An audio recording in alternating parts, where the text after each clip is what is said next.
Happy Thanksgiving. I'm wearing my Sherlock Holmes hat, so you know that I mean business. It's true, I am investigating a series of crimes in the neighborhood that I suspect maybe have been perpetrated by Francois Pierre, my somewhat criminally inclined French bulldog. But so if I'm out of touch for a while, it's because I've got my, where is it? Oh, there it is. Ah, yeah, I'm ready to go to work now. So in the meantime, I decided to take a break and talk to all of you. Okay, both of you. Okay, me. So it doesn't matter if I'm the only one that watches this or not. I'm a great audience. So first of all, happy Thanksgiving, and we have a lot to be thankful for in this country. One of which is the experience I had yesterday, which brightened up an otherwise not totally negative. I don't ever have really negative days, but it could have been better. So I had posted some stuff on TikTok, and I got one response that was obscene and short and quite nasty. So as much as I try to hide the fact, the reality is I'm Irish.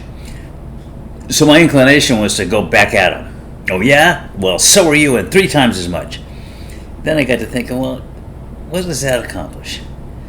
And I said, actually, the fact that this guy had that kind of a reaction to me without any discussion of the merits, it was actually kind of funny. So I responded, and I basically said, I agree with you, and made another disparaging remark about myself. And not because I expected it to change his views at all of anything, but just for myself, to give me a little peace of mind and not get upset about what I call little things. Lo and behold, I get a response back from this guy. Yeah. So I figured, he's doubling down. Instead, he said, he put a, LOL, and then he said, I've completely changed my mind about you. I actually went back and read your bio. And he said, I've concluded that you're a pretty cool guy. And that was it. And I'm like, wow, that made my day. And I got to thinking about it. I've had a lot of disagreements with people, friends, and relatives. My person with whom I disagree almost every day on the telephone was my uncle. He was my favorite uncle, and he was a great guy. But he was a right-wing Republican back before there was such a thing as a right-wing Republican. And we used to fight and argue all the time, but then halfway through, we'd always end up saying something that got us going on some ridiculous tangent. We'd end up laughing ourselves sick, and then we'd say goodbye, and then we wouldn't talk to each other until the next day. And he passed on, and it was a huge blow for me. But it was like, he was a right-wing Republican. It didn't matter. He was my favorite uncle, and one of my. He was close enough in age to be more like an older brother. And basically one of my best friends, and I've had arguments over the years with some of my very best friends, and good clients. And I have, Republicans all over the place. My great grandfather was Benjamin Harrison's. What do you mean? Who's Benjamin Harrison? Shame on you! He was the president of the United States. Benjamin Harrison. That's right. He defeated Grover Cleveland. Then he lost to Grover Cleveland when Benjamin Harrison and Cleveland ran against each other the second time. So, but he was from Indianapolis. And my great-grandfather was his next-door neighbor, best friend, and campaign chairman, finance chairman. So I have a lot of Republicans in the family. We deviated and went over to the Democratic side because of the Great Depression. My dad suffered horribly during the Great Depression and loved Roosevelt because Roosevelt came in and basically gave everybody hope. So, and we've been Democrats in our family ever since. My dad and I. The rest of the family, pretty evenly split between Democrats and Republicans. So, and some of my closest friends remain Republicans to this day. And we still get along just fine.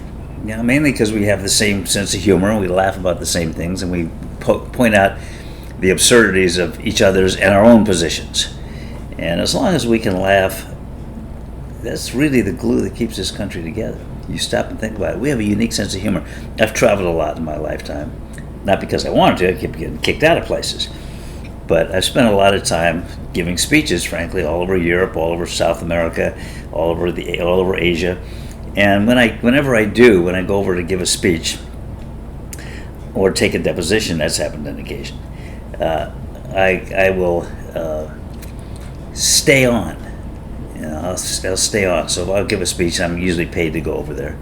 And then I'm paid to come right back home, but I don't. I stick around, and I like to do what my dad always did, and he was military, and of course he traveled all over the place too. Is get out from where you are, and go out and meet the folks, walk around, get an idea what people are like, and I've learned an awful lot that way.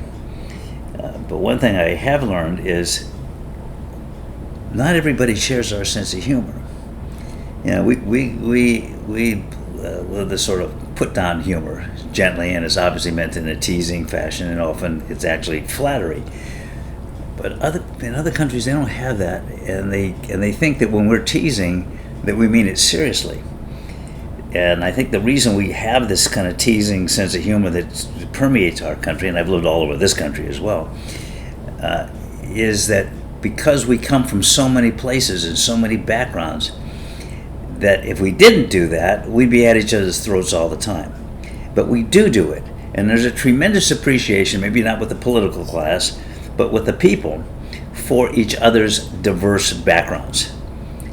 And which would bring me into talking about diversity, equity, and inclusion, which I don't want to get into in any detail, but I am against the equity part of diversity, equity, and inclusion, because if you look it up on Google, you learn a lot of things on Google.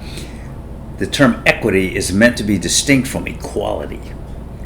And so I interpret equity as affirmative action, and affirmative action is racial preferences by or against anybody based on their race or ethnicity, which is just dead wrong. But diversity and inclusion, I think those are fine things. And and the diversity in this country is frankly our greatest strength.